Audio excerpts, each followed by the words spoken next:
The bus doors opened with a hiss and Margaret Chen stepped onto the sidewalk of downtown Chicago. Her worn black purse hung from her shoulder, and she clutched a plastic folder containing sheet music that had seen better days. The morning sun felt warm on her face, but her hands were cold. She'd been up since 4 in the morning, too nervous to sleep. The Sterling Music Academy stood before her like a palace. Its limestone facade gleamed in the morning light, with tall windows that seemed to go on forever. Margaret had only seen it in photographs before today. Now standing in front of it, the building felt impossibly grand. She smoothed down her floral dress, the one she usually wore to church, and checked her reflection in a parked car's window. Her gray-streaked hair was pulled back in a simple bun, no makeup except a touch of lipstick. She looked exactly like what she was, a middle-aged accountant from a small town in Illinois. Taking a deep breath, she climbed the stone steps. Each step felt heavier than the last. What was she doing here? She was 47 years old. She worked in the billing department of a medical supply company. She had no business auditioning at one of the most prestigious music schools in the country. But she'd come this far. She'd taken the day off work, told her neighbor Mrs. Patterson she'd be back by evening, and ridden the bus for 3 hours. Turning back now seemed worse than going forward. The lobby took her breath away. Marble floors stretched in every direction, polished to a mirror shine. A crystal chandelier hung from the ceiling, catching the light and scattering it into tiny rainbows.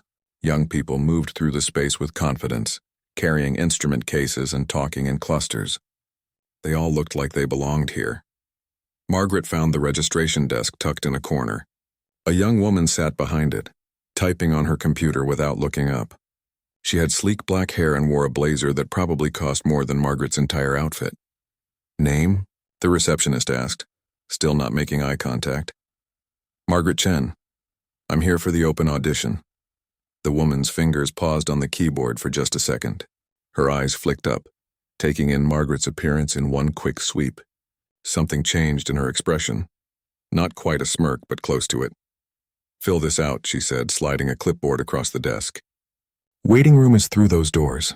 Someone will call your number." Margaret took the clipboard and noticed the form: education background, performance history, teachers and training. Her pen hovered over the paper. Under formal training, she wrote self-taught. Under previous performances, she left it blank.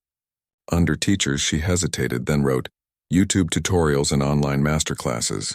She could feel the receptionist watching her as she wrote. When Margaret slid the clipboard back, the woman glanced at it and something like amusement crossed her face.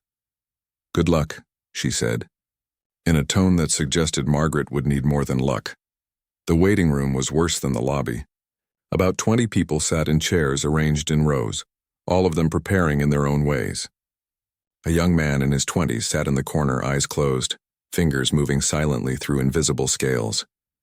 A teenage girl whispered urgently with who must have been her mother, both of them dressed in elegant black. 2 young women near the window were comparing notes about their music theory exams. Everyone was young. Everyone was polished.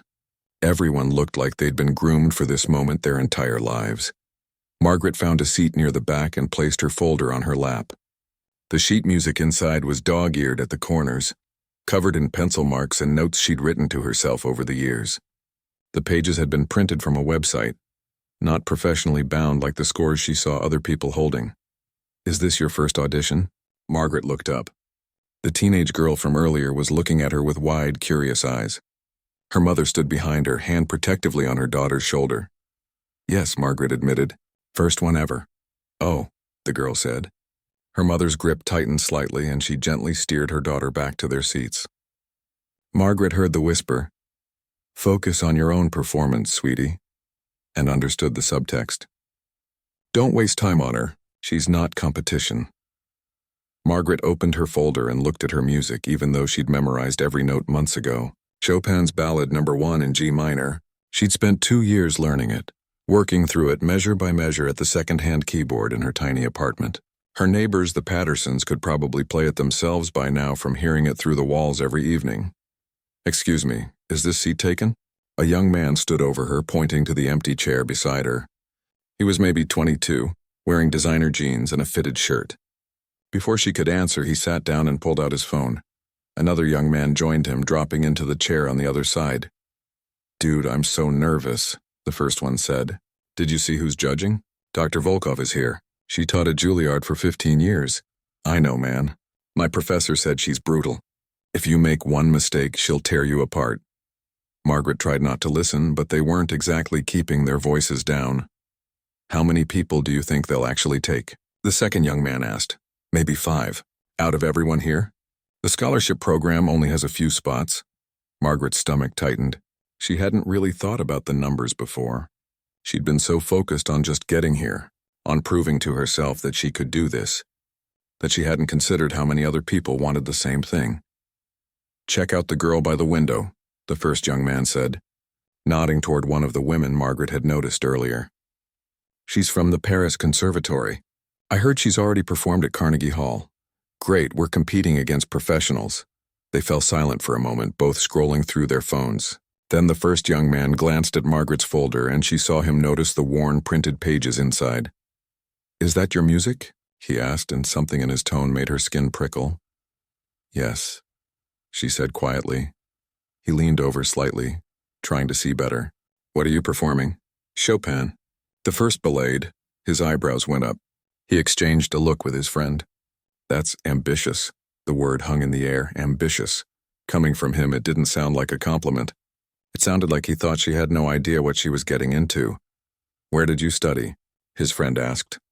And Margaret could feel them both looking at her now, really seeing her for the first time. The gray hair, the simple dress, the cheap folder. "I didn't," Margaret said. "I taught myself." The silence that followed was worse than any words could have been.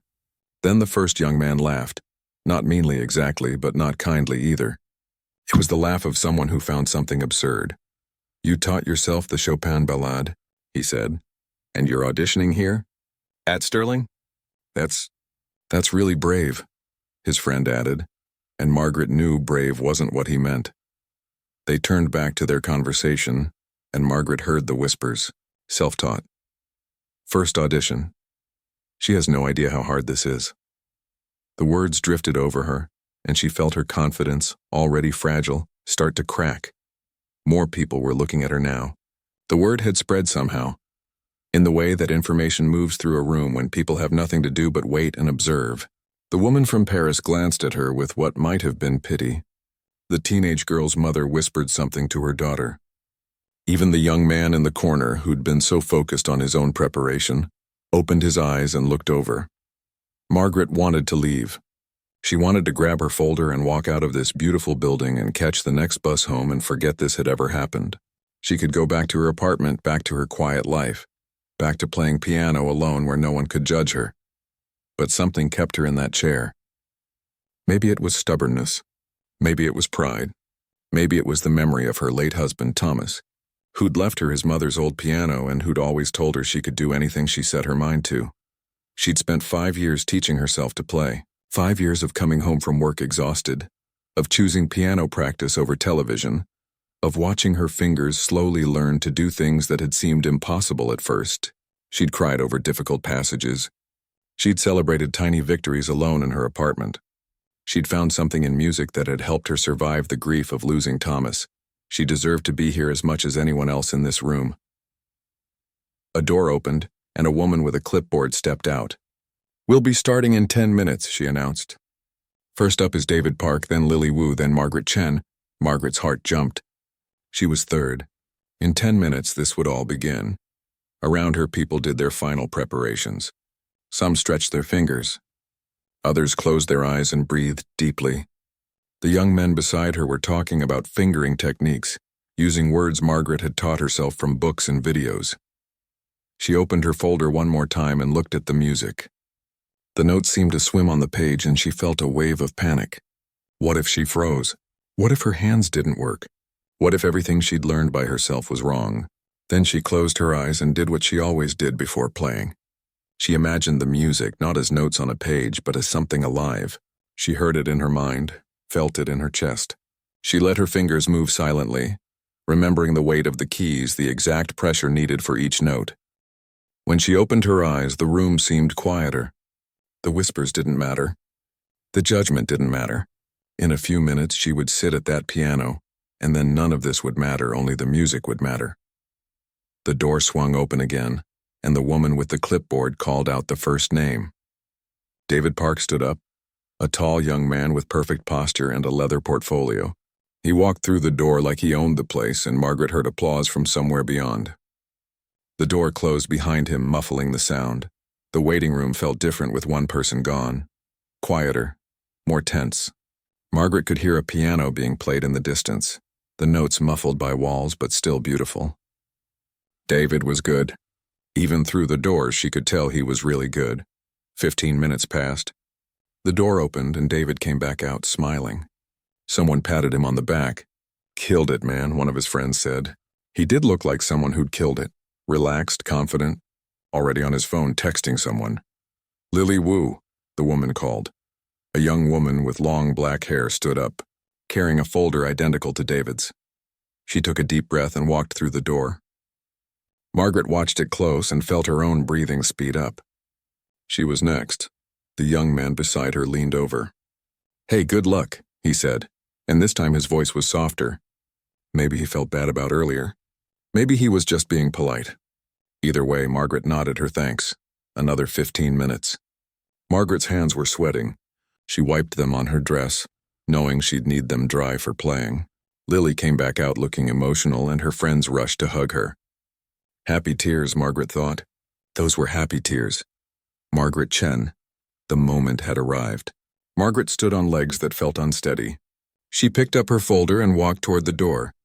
Behind her, she heard someone whisper, "That's the self-taught one," and another person respond, "This should be interesting." She pushed through the door. The auditorium was enormous. Rows and rows of red velvet seats stretched back into darkness.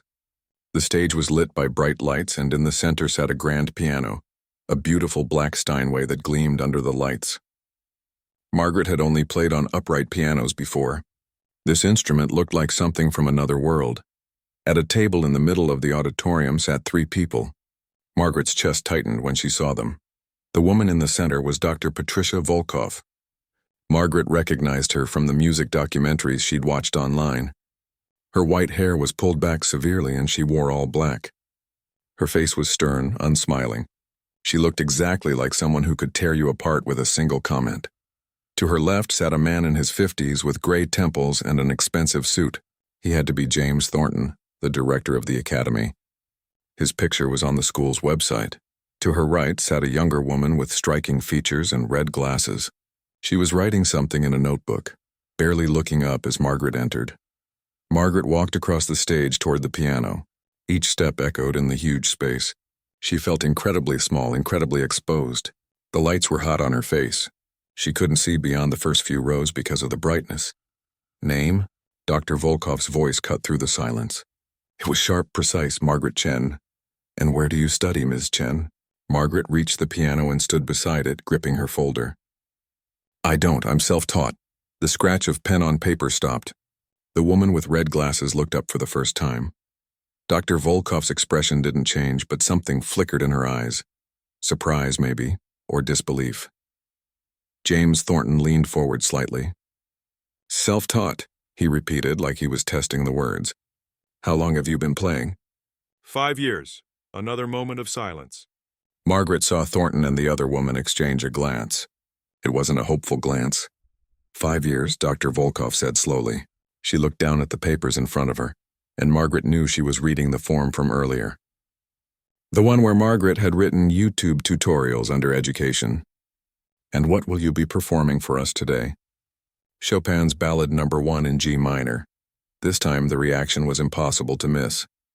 The woman with red glasses, Margaret later learned her name was Elena Martinez, actually sighed out loud. It was soft, but in the quiet auditorium it carried. Dr. Volkov's eyebrows rose slightly. Thornton sat back in his chair and crossed his arms. "That's quite an ambitious selection," Dr. Volkov said, and Margaret heard the same tone the young man in the waiting room had used. Ambitious meaning foolish. Ambitious meaning you don't know what you're attempting. "Do you understand the technical demands of that piece?" Thornton asked, and his voice wasn't unkind exactly, but it was patronizing, like he was talking to a child who'd announced they were going to climb Mount Everest. "I've been practicing it for 2 years. Margaret said quietly. Elena Martinez wrote something in her notebook. Margaret couldn't see what, but she could imagine. Probably something about wasting everyone's time. Well, Dr. Volkov said, settling back in her chair with an expression that suggested she was preparing to endure something unpleasant. Please proceed. Margaret walked to the piano bench and sat down. The piano was so much bigger than her little keyboard at home. The keys gleamed. She set her folder on the music stand even though she wouldn't need it. Her hands were still trembling. From the wings of the stage, she could see a young man standing there, probably a stagehand or maybe another contestant waiting for their turn. He was watching her with undisguised skepticism, arms crossed over his chest. She looked away quickly. Margaret adjusted the bench, moving it forward slightly. She needed to get this exactly right. At home, she'd measured the distance between her seat and the keys, making sure everything was perfect. Here, in this strange place with this magnificent instrument, she needed to recreate that feeling. The judges were waiting. She could feel their impatience like a physical presence. She placed her hands over the keys, not touching them yet, closed her eyes, took a breath. This was the moment she'd been working toward for 2 years. Every evening after work, when her co-workers were watching TV or going out with friends, she'd been at her keyboard. Every weekend, when she could have been doing anything else, she'd been practicing. Her fingers had learned these patterns through repetition, through failure, through slowly building muscle memory, one painful note at a time. Thomas used to tell her she had music in her soul. She'd laughed at him back then. She'd been a practical person, someone who dealt with numbers and spreadsheets, not art. But after he died, when his mother's piano had sat in their apartment like a question waiting to be answered, she'd finally understood what he meant. The music had been inside her all along. She'd just needed permission to let it out. Margaret opened her eyes and looked at the keys. Her hands were steady now. The trembling had stopped. She began to play.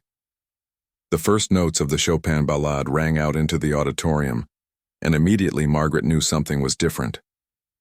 The Steinway responded to her touch in ways her keyboard never had. The sound was rich, full, alive. Each note bloomed in the air with a resonance that made her heart ache. But something else was different too. Margaret could feel it in the room, even with her eyes on the keys. The atmosphere had changed. She was only 8 measures in, still in the gentle opening section, but already the quality of the silence had transformed. It was no longer the silence of people waiting for something to end. It was the silence of people actually listening. Margaret's fingers moved through the opening melody, the one she'd practiced 10,000 times. She knew exactly how much pressure each key needed, exactly how to voice the melody so it sang above the accompaniment. She knew where to breathe with the music, where to let phrases expand and contract like living things. At home, playing this section had sometimes felt mechanical. She'd worried she was just hitting the right notes without really understanding them. But here, on this instrument, in this space, something was unlocking inside her. The music wasn't just something she was performing. It was something she was living. 16 measures in, the left hand took over with the running accompaniment. This was one of the parts she'd struggled with for months. Her hand wasn't naturally large enough to comfortably reach some of the intervals, and she'd had to find her own fingering, different from what the standard edition suggested. She'd watched video after video of pianists playing this section, studying their hand positions until she'd finally found a way that worked for her. It worked now. The notes flowed smoothly, steadily building the foundation for what was coming next. At the judges' table, Dr. Volkov's pen had stopped moving. She was staring at the stage now, her head tilted slightly. The expression of bored patience had vanished from her face. James Thornton sat forward in his chair, uncrossing his arms. His mouth was slightly open. Elena Martinez had set down her pen entirely. She watched Margaret with an intensity that would have been unnerving if Margaret had noticed it. But Margaret wasn't looking at them anymore. She was inside the music now, in that place where nothing else existed. The piece began to build. The gentle opening gave way to something more urgent, more passionate. Margaret's right hand climbed up the keyboard with increasing intensity, while her left hand drove forward with steady, relentless eighth notes. This was the part where many pianists, even good ones, started to show strain. The technical demands increased. The music required both power and control, both speed and clarity. Margaret had spent 6 months just on this section. 6 months of slowly building up the tempo, of training her fingers to maintain independence, of learning how to use her whole body to create sound instead of just her hands. She'd watched master classes by famous pianists. She'd recorded herself and listened back, wincing at mistakes. She'd worked through repetitive strain in her wrists until she learned proper technique. All of that work was paying off now. The music poured out of the piano with a combination of technical mastery and emotional depth that shouldn't have been possible from someone self-taught. Shouldn't have been possible, but was. In the wings, the young stagehand's arms had dropped to his sides. He stood there motionless, mouth open, staring at Margaret like he was seeing something impossible. The music surged toward the first climax. This was the moment Margaret loved most, where all the building tension finally exploded into a powerful statement of the main theme. Her whole body engaged with the piano. Her shoulders, her back, her core. Everything worked together to produce sound that filled the enormous auditorium. The climax arrived. Margaret's hands crashed down on the keys with controlled power, bringing out the full voice of the Steinway. The notes rang out like bells, like declarations, like something that demanded to be heard. And then, just as suddenly, the music pulled back. The volume dropped. The intensity softened. This was the transition to the second theme, the lyrical section that required a completely different kind of playing. Margaret's touch became gentle again. Her fingers sang out the melody with a sweetness that made the previous power feel even more dramatic by contrast. This was poetry. This was someone speaking in whispers after shouting. Dr. Volkov's hand moved to her chest. Her eyes were wide, the music continued to unfold. Margaret was barely conscious of time passing. There was only the next phrase, the next dynamic shift, the next color she wanted to bring out of this incredible instrument.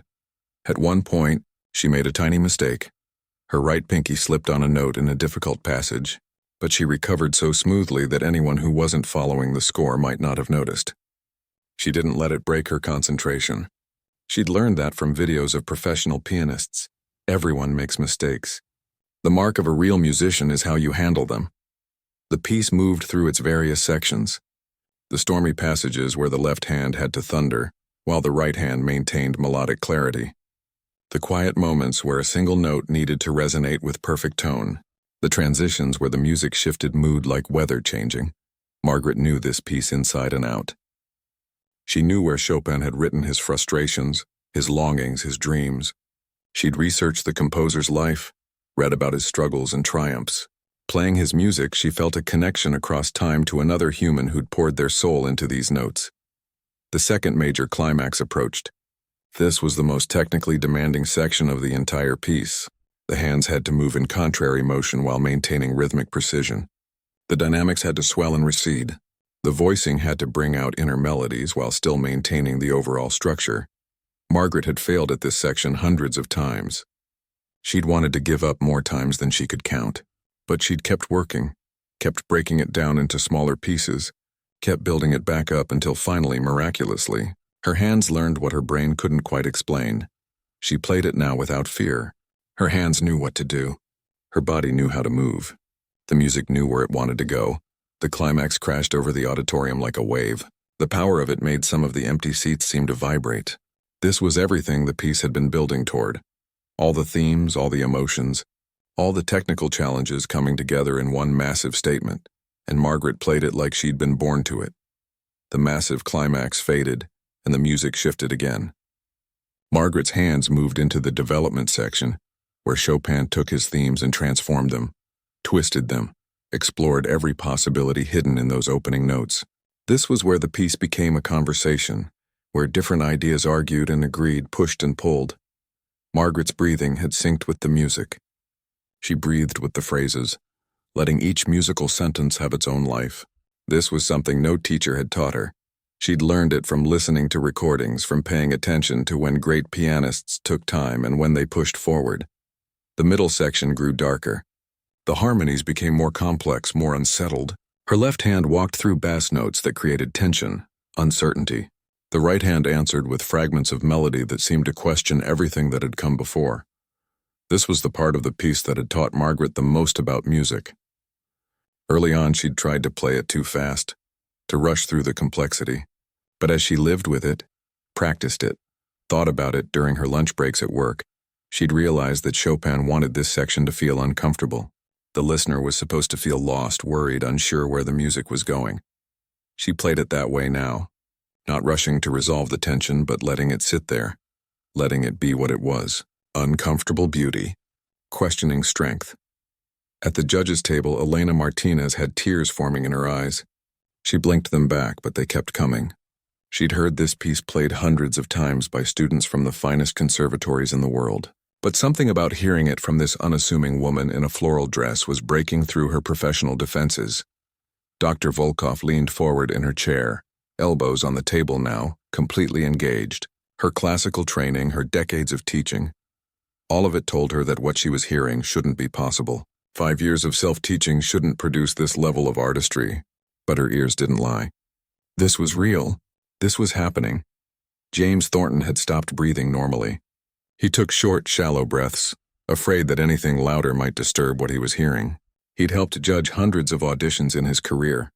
He'd heard talented people and untalented people, dedicated students and lazy ones. But this was something different entirely. Margaret moved into the recapitulation, where the opening themes returned but transformed by everything that had happened in between. The music had traveled through storm and calm, through questioning and answering, and now it came back changed, deeper, more knowing. Her fingers found the returning melody, and she voiced it with a maturity that made it sound like a person who'd lived a full life, speaking about their youth. There was nostalgia in it, yes, but also wisdom, also acceptance of what had been lost and what remained. She thought about Thomas in this moment, not with the sharp grief that had defined the first year after his death, but with the bittersweet gratitude that had come later. He'd given her his mother's piano, not knowing it would become the thing that saved her. He'd believed in her before she believed in herself. That feeling went into the music. Loss and love, grief and gratitude, all of it flowing through her fingers into the keys. The piece built again toward its final climax. This was it. Everything had been leading here. All the themes, all the journeys, all the questions and answers converging into one last powerful statement. Margaret's whole body engaged. She rose slightly from the bench, using gravity and weight to help create the massive sound.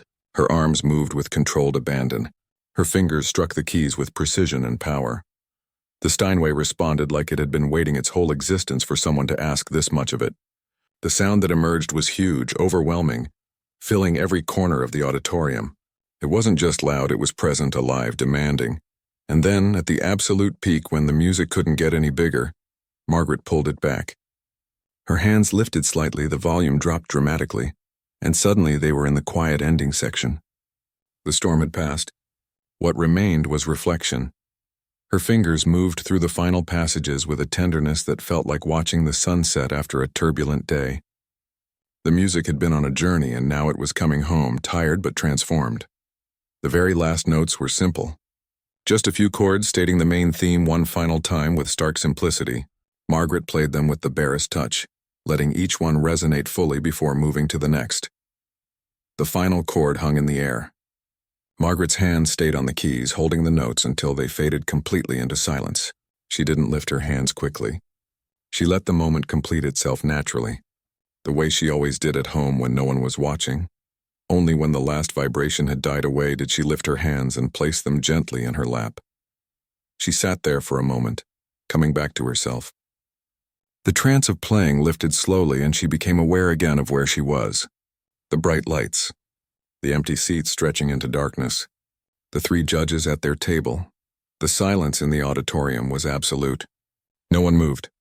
No one spoke. Even the stagehand in the wings stood frozen like a statue. Margaret turned slightly on the bench to look at the judges, uncertain what to do next. Should she stand? Should she wait? Her heart was pounding now that the playing was over, all the nervousness flooding back in. Dr. Volkov was staring at her with an expression Margaret couldn't read. Her mouth was slightly open. Her hands were flat on the table in front of her, pressing down like she needed to steady herself. James Thornton looked like someone had just told him the laws of physics were optional. His face had gone pale, and he seemed to be struggling to process what he'd just heard. Elena Martinez wasn't even trying to hide her tears anymore. They ran freely down her cheeks, and she made no move to wipe them away. The silence stretched on. 3 seconds. 5 seconds. 10 seconds. Margaret felt panic rising. Had she done something wrong? Had she offended them somehow? Maybe self-taught pianists weren't supposed to attempt pieces like this. Maybe she'd broken some unspoken rule. She opened her mouth to apologize, though she wasn't sure what she was apologizing for. That's when Dr. Volkov stood up. She pushed her chair back with a scraping sound that broke the spell of silence. She stood there at the judges' table for a moment, just looking at Margaret. Then she started walking toward the stage. Margaret's heart hammered. This was it. The famous Dr. Volkov was going to tell her everything she'd done wrong. She was going to explain, probably with perfect technical precision, all the ways Margaret's self-teaching had led her astray. Dr. Volkov climbed the steps to the stage. Her footsteps echoed in the quiet. She walked across the stage toward the piano, toward Margaret, and stopped about 5 feet away. Up close, Margaret could see that the stern expression had cracked. Dr. Volkov's eyes were shining with emotion. "Where did you study?" Dr. Volkov asked, her voice barely above a whisper. "I didn't," Margaret said. "I told you. I'm self-taught. That's not possible." Dr. Volkov shook her head slowly. "What you just played, that level of musical understanding, that technical control, that emotional depth, 5 years of teaching yourself on a keyboard cannot produce that." Margaret didn't know what to say. She just sat there, hands in her lap, looking up at this legendary pianist who was looking at her like she was some kind of puzzle that didn't make sense. "Tell me," Dr. Volkov said, moving closer.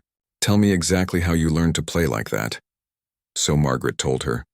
She explained about Thomas dying 5 years ago from a sudden heart attack, about inheriting his mother's old upright piano, an instrument that had sat unused in Thomas's childhood home for decades, about how the grief had been so overwhelming that she couldn't function, couldn't work, couldn't think about anything except the enormous hole in her life. "The piano was the only thing I had of him," Margaret said, her voice soft. "His mother used to play it when he was a child. He had happy memories of it. So I started trying to learn, just to feel close to him somehow." She explained the YouTube tutorials, the free online lessons, the community forums where patient strangers answered her basic questions, how she'd practiced every single evening after work, sometimes for just an hour, sometimes for 4 or 5 hours when she got lost in it. "I couldn't afford a teacher," Margaret said, "and honestly, I didn't think I was good enough to deserve one. I was just trying to make something out of my pain." I guess Dr. Volkov was listening intently, and behind her, Margaret could see that James Thornton and Elena Martinez had both moved closer to the stage to hear. "2 years ago, I heard the Chopin ballad on the radio while I was driving home from work," Margaret continued. "It made me cry so hard I had to pull over. It was everything I'd been feeling but couldn't say, so I decided I wanted to learn it. Everyone online told me it was too advanced, that I needed years more experience before attempting it. But I didn't care. I needed to play that piece." She looked down at her hands, at fingers that had typed financial reports and grocery lists and sympathy cards. Ordinary hands that had somehow learned to do this extraordinary thing. "It took me 6 months just to learn the notes," she said. "Another 6 months to play it at tempo. The rest of the time I've been trying to understand it. Really understand it. What Chopin was saying, why the notes go where they go, how to make it mean something." When she looked up, Dr. Volkov's stern face had completely transformed. She looked almost fragile, vulnerable in a way that seemed impossible for someone so formidable. "In 30 years of teaching," Dr. Volkov said, "I have never heard anyone play that piece with such genuine feeling.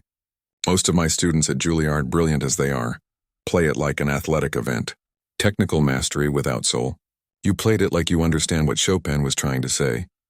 Margaret felt tears prick her own eyes now. "I just played it the way it feels to me. That's what makes it extraordinary." Dr. Volkov turned to look back at the other judges. "James, Elena, you heard this?" James Thornton had made his way onto the stage too. He looked at Margaret with something like awe.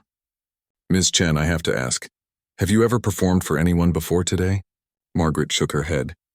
"Just my neighbors through the walls of my apartment. They bang on the wall sometimes when I practice too late." Despite the emotional intensity of the moment, Thornton laughed. It was a surprised, delighted sound. "Your neighbors have been getting private concerts from someone who plays like this and they bang on the walls? I don't think they appreciate classical music very much." Margaret admitted. Elena Martinez had joined them on stage now, too. Her face was still wet with tears, her mascara slightly smudged. "Miss Chen, I'm a music critic. I've heard this piece played by the world's greatest pianists. I've heard it in concert halls across Europe and America. And what you just did, I need you to understand something." She paused, seeming to struggle with her words. "You didn't just play the notes correctly. You didn't just demonstrate technical proficiency. You made me remember why I fell in love with music in the first place. Before it became a job, before it became about judging and critiquing, you made me feel what music is supposed to make people feel."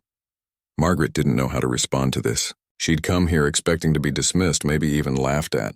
She'd expected to prove to herself that she could walk onto a stage and play.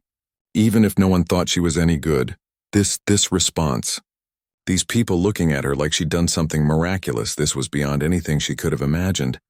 "I don't understand," Margaret finally said. "I made mistakes. In the middle section I slipped on a note, and my rubato probably isn't quite right. I've never had anyone to tell me if I'm taking too much time in the lyrical passages." Dr. Volkov smiled, and it transformed her entire face. "Your rubato is perfect, and that tiny slip. Only someone who knows the piece intimately would have caught it. What matters is that you recovered without losing the musical line. That's the mark of a real musician." She looked at the other judges, then back at Margaret. "Ms. Chen, I need to ask you something, and I need you to answer honestly. Have you ever thought about studying music formally? About making this more than just something you do alone in your apartment?" Margaret looked at Dr. Volkov, then at the other two judges standing on the stage with her. The question hung in the air between them. Had she ever thought about studying formally? About making music more than a private grief ritual in her apartment? "I'm 47 years old," Margaret said finally. "I work in medical billing. I've never even taken a proper music lesson. People like me don't become musicians. That ship sailed 30 years ago, if it was ever in the harbor at all. That's nonsense." Dr. Volkov's voice was sharp but not unkind. "Age is irrelevant. Background is irrelevant. What matters is what I just heard. What we all just heard." James Thornton nodded. "Ms. Chen, I've been running this academy for 12 years. We get applications from prodigies who've been training since they were 4 years old. Children who can play anything put in front of them. But you know what most of them lack?" Margaret shook her head. "Authenticity," he said. "They're technically perfect machines. They can execute anything. But when you ask them what the music means, why Chopin wrote this or Beethoven wrote that, they give you answers they memorized from their teachers. They haven't lived enough to understand what they're playing." He gestured toward the piano. "You've lived. You've experienced loss and grief and finding joy again. That's in every note you play. And that's something that can't be taught." Elena Martinez stepped closer. "Can I ask you something personal? When your husband died, did you think about giving up? Just stopping?" The question caught Margaret off guard. She thought about those first months after Thomas's death. The mornings when getting out of bed felt impossible. The evenings when the silence in their apartment was so heavy she could barely breathe. "Yes," she admitted. "Every day for about a year. I didn't see the point of anything anymore." "But you didn't give up," Elena said softly. "You found the piano. You found music? You found a reason to keep going?" "I guess so." "That's what people heard in your playing just now," Elena continued. "Not just technical skill. Not just someone who practiced a lot. They heard survival. They heard someone who took their pain and transformed it into something beautiful. That's what art is supposed to do, Ms. Chen. That's what all the technique and training in the world is trying to achieve. And you did it instinctively." Margaret felt overwhelmed. She'd come here expecting judgment and found something else entirely. These 3 accomplished musicians weren't dismissing her. They were treating her like she was one of them. "I still don't understand what you're asking me," Margaret said. "I did the audition. I played my piece. Isn't that it?" Dr. Volkov exchanged glances with the other 2 judges. Some kind of silent communication passed between them. Then she turned back to Margaret. "The auditions today are for our scholarship program," she explained. "We offer full scholarships to a select number of students each year.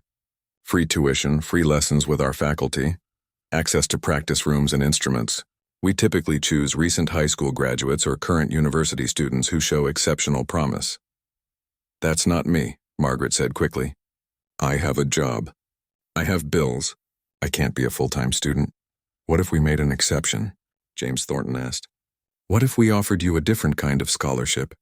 Private lessons with Dr. Volkov scheduled around your work, access to our facilities in the evenings and weekends. No requirement to be a full-time student. Margaret's breath caught. You're serious? Completely serious, Dr. Volkov said. Ms. Chen, I taught at Juilliard for 15 years.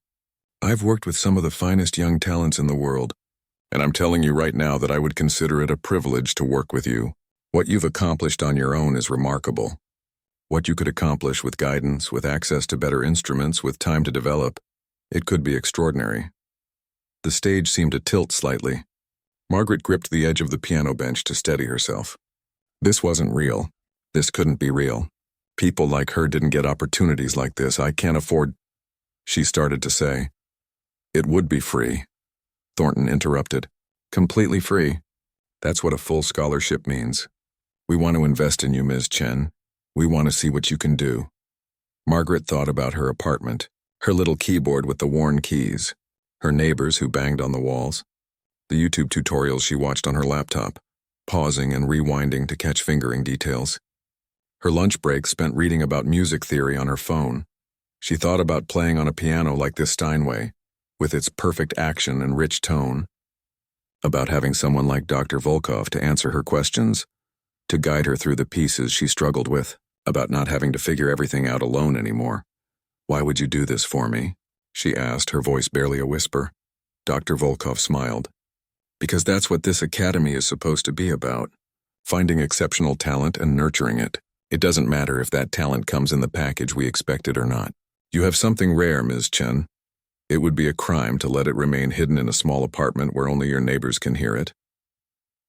Elena Martinez pulled a business card from her pocket. And speaking of letting people hear you, I'd like to write about your audition today. I write for classical music today, and our readers need to hear this story. The self-taught pianist who learned Chopin from YouTube and played it like she'd studied at the conservatory. Would you be comfortable with that? Margaret took the card, looking at it without really seeing it. Her mind was spinning. An hour ago, she'd been sitting in the waiting room being mocked and dismissed. Now she was standing on stage being offered a scholarship and media attention. It was too much to process. Can I think about it? She asked. Not about the article, I don't know about that. But the scholarship. Can I have some time to think? Of course, Thornton said. Take as much time as you need. We'll be in touch regardless of your decision about the other performers we hear today. Dr. Volkov pulled out her own card and handed it to Margaret. Call me when you decide. Or even if you just have questions. I mean what I said, Ms. Chen, it would be an honor to teach you. Margaret took the card with shaking hands. She stood up from the piano bench, her legs unsteady. The three judges stepped back to give her space, and she realized they were waiting for her to leave the stage. The audition was over. She walked toward the wings, clutching her folder and the two business cards. The young stagehand she'd seen earlier was still there. But now when he looked at her, his expression had completely changed. There was respect in his eyes, maybe even a little awe. That was incredible, he said quietly as she passed. Thank you, Margaret managed to say. She pushed through the door back into the waiting room, and immediately all eyes turned to her.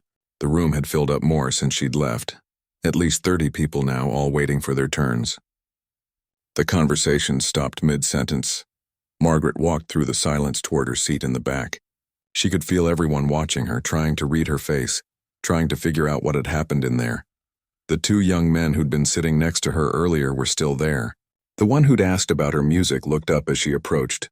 His face was red, embarrassed. Hey, he said, standing up. I owe you an apology. What I said earlier about you being ambitious, I was being a jerk. I'm sorry, his friend stood up too. We both are. We shouldn't have judged you before hearing you play. Margaret nodded, accepting the apology, but not quite ready to respond. She was still trying to process everything that had just happened. She sat down and put her folder in her lap. Her hands were still shaking slightly. Around the room, people were whispering to each other, speculating about what had happened. Someone said they'd heard Dr. Volkov actually walk onto the stage, which apparently never happened during auditions. The door opened, and the woman with the clipboard came out. Robert Kim, she called, and a young man with a cello case stood up nervously and walked through. The auditions continued. Margaret sat there, holding her folder and the 2 business cards, listening to muffled piano music coming from beyond the door. Other talented people playing other difficult pieces. Some of them were probably very good. Some of them probably deserved scholarships more than she did. But for the first time since Thomas died, Margaret felt something she'd almost forgotten. Hope. Not just for music, but for everything. For the possibility that life could surprise you, that second chances existed, that starting over at 47 wasn't too late. The teenage girl and her mother were sitting nearby, and Margaret heard the mother whisper, "See? I told you not to judge people by appearances." The girl nodded, looking over at Margaret with new eyes. Time passed. People went in for their auditions and came back out, some happy, some disappointed. Margaret checked her phone and realized she'd been here for almost 3 hours. She should probably think about catching the bus back home. She told Mrs. Patterson she'd be back by evening, and it was already late afternoon, but she didn't move. She sat there thinking about everything. About Thomas and his mother's piano. About the 5 years she'd spent teaching herself. About the judges' faces when she played. About Dr. Volkov offering to teach her. What if she said yes? What if she actually took them up on this offer? Her job at the medical supply company was stable but unfulfilling. She made enough to pay her bills with a little left over. Maybe she could cut back her hours, work part-time, make room for lessons and practice, or maybe this was crazy. Maybe she should just thank them politely and go back to her normal life. Keep playing piano in her apartment in the evenings. Keep it as a hobby the way it had been. Not risk turning something she loved into something stressful. But that wasn't quite right either. It wasn't just a hobby anymore, was it? It hadn't been for a long time. Music had become part of who she was. It had saved her life in a very real way. And maybe she owed it to herself, to Thomas, to that grief-stricken woman who'd started teaching herself piano 5 years ago. Maybe she owed it to all of them to see how far this could go. Her phone buzzed. A text from Mrs. Patterson. "How did it go?" Margaret looked at the message for a long moment. Then she typed back, "I think it went well. I'll tell you everything when I get home." She stood up, gathering her things. Several people in the waiting room watched her, curious. The young man who'd apologized earlier gave her a small nod of respect. The girl from Paris smiled at her. Margaret walked toward the exit, but before she reached it, the main door opened and Dr. Volkov stepped into the waiting room. She scanned the crowd until her eyes found Margaret. "Ms. Chen," she called out. "Do you have a moment?" Every head in the room turned. Margaret walked over to where Dr. Volkov stood. "I wanted to catch you before you left," Dr. Volkov said quietly, leading her slightly away from the crowd. "I know I said you could take time to think about the offer, but I wanted to ask you something else." "Okay," Margaret said. "We have a spring showcase in April. It's one of our biggest events of the year. Faculty, students, invited guests. We always have 1 or 2 performers who aren't formally enrolled in the academy. Special guests who we think the audience would enjoy hearing." Margaret's heart started to pound again. She could see where this was going. "Would you consider performing? Just one piece, maybe the Chopin Ballade, since you already know it so well. I think people should hear you play. Not just judges at an audition, but a real audience." Margaret thought about performing in front of hundreds of people. The idea terrified her. But it also sparked something in her chest, something that felt like excitement. Margaret stood in the waiting room, Dr. Volkov's invitation hanging between them. A performance in April, a real concert with a real audience, not just playing through apartment walls for neighbors who banged on the ceiling when she practiced too late.